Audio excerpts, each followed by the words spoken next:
અમદાવાદની Sabarmati central jail ફરીથી ચર્ચામાં આવી છે। જેલમાં કેદ આતંકવાદી પર કરાયો જીવલેણ હુમલો। જેલમાં અન્ય કેદીએ હુમલો કર્યાની પ્રાથમિક માહિતી સામે આવી છે। હુમલામાં આતંકવાદીને આંખના ભાગે ગંભીર ઈજા પહોંચી છે, જ્યારે આતંકવાદીને સારવાર માટે હોસ્પિટલ લઈ જવાયો છે।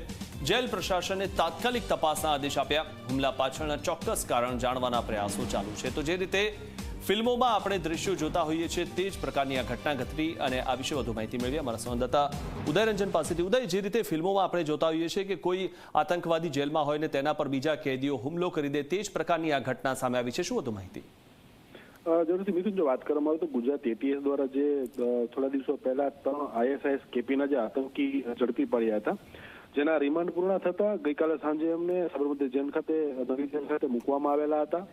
મૂક્યા બાદ જે છે એમની બેરેકની ફાળવણી થવાની હતી। એ દરમિયાન તે પહેલાના સમયમાં જે મુખ્ય આરોપી જે છે, જેનું નામ છે ડોક્ટર સૈયદ, જેને માર મારવામાં આવ્યો છે અને અન્ય કેદીઓ દ્વારા તેને માર મારવામાં આવેલો છે, જેમાં એને ગંભીર ઈજા આંખના ભાગે પહોંચી છે। અત્યારે સિવિલ હોસ્પિટલ ખાતે તેની સારવાર ચાલી રહી છે।